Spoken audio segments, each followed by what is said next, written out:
Welcome once again. It's Friday, April the 21st. Alex, welcome to another update. I'm looking forward to this one. It's a special one, an executive order by President Biden. How does that sound?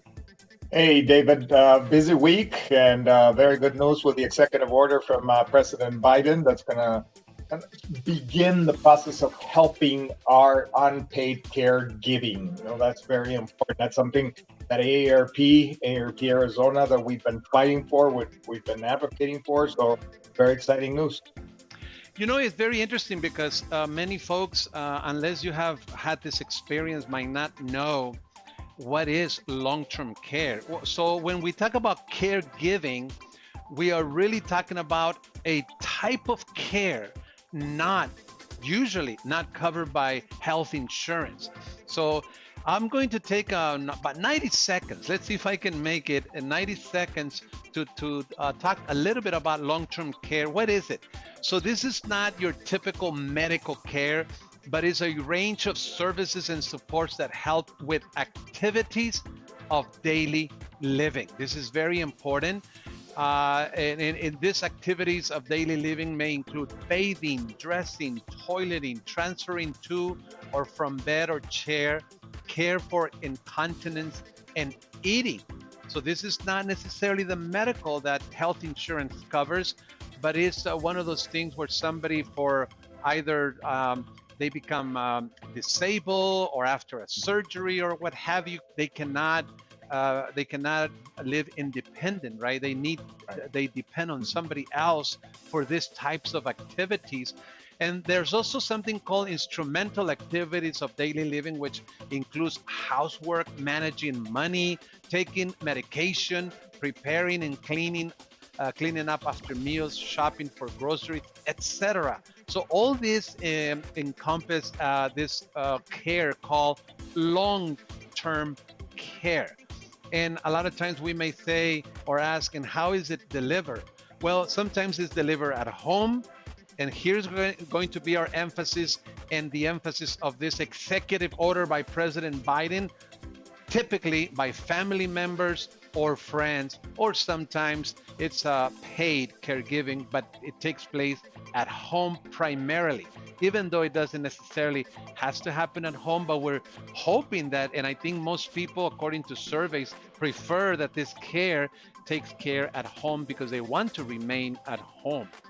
But it can happen also at the community, at the community level and outside the home. So this is, in a nutshell, long-term care. So when we're talking about that President Biden just signed, actually this week, I believe, an executive order. This is how to pay for it. It's kind of complex. We're going to skip it, but the PowerPoint or the slide is there. We're going to skip it because of time. But President Biden just signed an executive order that has a lot to do with this matter of family caregivers. This is obviously, Alex, an issue that AARP has been advocating for a long time. Yeah, that's for sure. For many years, we've been advocating for it, and there's never really been what's called a national strategy per se, David. So we're very excited that this at least is the beginning stages of a national strategy. So it was signed as a national strategy for caregiving. This was signed by President Biden this week. It's an executive order, basically, that expands the access to affordable, high-quality care and provides support for care workers and family caregivers, including also military families on that. So we are excited about this. It's the beginning of something. It doesn't cover everything that we're looking for, but at least it's the beginning. So very practically, this data, that I'm showing on the screen, it says that an estimated $600 billion in unpaid labor per year, primarily by family caregivers. So here we have a case where a loved one or a friend of the family steps in because either they don't qualify for long-term care, or perhaps it's too expensive, they can't afford it. So now they have to either stop working or what have you to come and stay home to take care of this loved one who now needs this type of care, which we just described. That's a lot of In money many that is spent. instances, what happens is that these family caregivers, David, have to pay out of their own pocket for, let's say, ramps, for wheelchair access or for holding bars in the bathrooms, you name it, and everything becomes an expense for these caregivers. So this $600 billion in unpaid labor, it's a huge, huge, huge number, really, that just basically puts into perspective what caregivers give back to the country. And Alex, I've been hearing there's another acronym called HCBS, Home and Community-Based Services, which is the same long-term care, but administered at a home. And I remember Lupe Solis for many, many, many years ago. She used to fight for that and mention and talk about it. And not until I had my parents at home for I think it was a couple of weeks or 3, and I started realizing, they're in their 80s, and this is what, activities, helping your folks with activities of daily living looks like. And not only me, but primarily my wife. And I got a little taste, and I believe you also have had family members. I think even your mother, if I'm not mistaken, you had to pay somebody to take care of your mother. So this is something that happens a lot, but it seems like it's not until it happens to you that your eyes are open. Absolutely. And it's not if we're going to become caregivers eventually, it's when we're going to become caregivers, because everybody is going to become a caregiver of some type. Right. So this executive order will cover at least three groups, I believe, right? So we're talking about family caregivers, and it also includes military families, because they also go through a lot in terms of this kinds of needs, and family members stepping in. And the VA does a lot. Actually, it is my understanding that the VA takes care of this long-term care spectrum for veterans. And the third group that this executive orders deals with is family, not family, but long-term care workers, because there's a group of people who this is their job, right, to take care of people. And they are hired by agencies who provide this type of care, but a lot of times these agencies are no longer taking in workers because because of the cost. And then a lot of times the workers themselves, because the pay is not there and the conditions are not there, then they leave this, if we can call it, industry, and it gets really, really tricky. We know that there's a shortage of workers, so this is a good step forward. Yeah.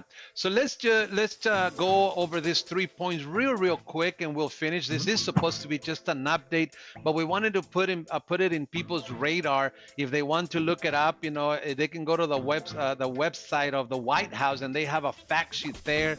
And then to AARP.org, we have a lot of information that you can read a little bit more on this executive order. So supports for family caregivers, they are talking about in this executive order.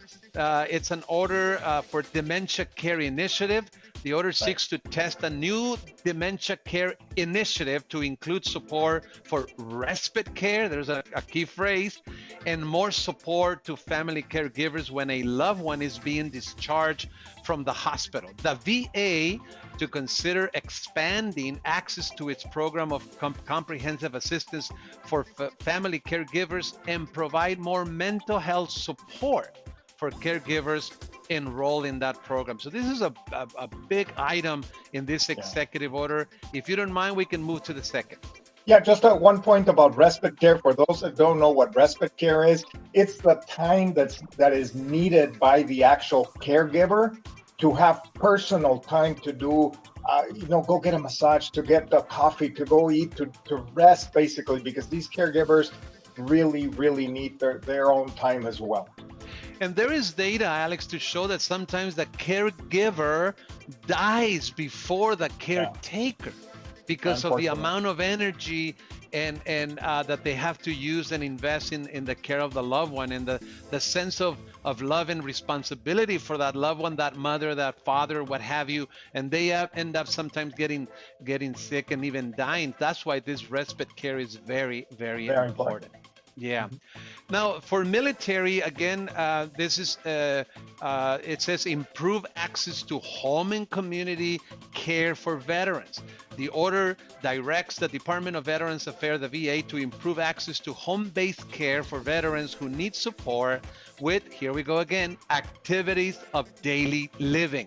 The VA will also consider adding 75 new interdisciplinary teams to its home-based primary care program to serve an additional 5,600 veterans in their homes. Another excellent, excellent support for the military families contained in this executive order. And just one more comment. I mean, our military, I mean, they have given so much to the country, so it only makes sense that we support them in every way that we can. So again, this this executive order has them in mind also. And let's cover the last one, Alex, if you don't mind covering this one, the workers. So again, this is basically enhances the job quality for the long-term care workers. We know that there's a shortage of workers out there. So we want to make sure that there's guidance to the facility or to the federal and state facilities that hire caregivers and basically leverage the funding that Medicaid has to ensure that there's enough home care workers to aid these seniors that so badly need their help, and includes people with disabilities that are also enrolled in Medicaid. So a huge program. This is going to be a good step forward in the right direction here. Perfect. Well, there you have it, folks. This was just an update on this President Biden's executive order. Extremely important. Again, moving in the right direction to support family caregivers, the military families, and long-term care workers. Thank you very much, and we will see you again on our next show next week. Alex, enjoy your weekend. Have a great weekend, everyone. Take care.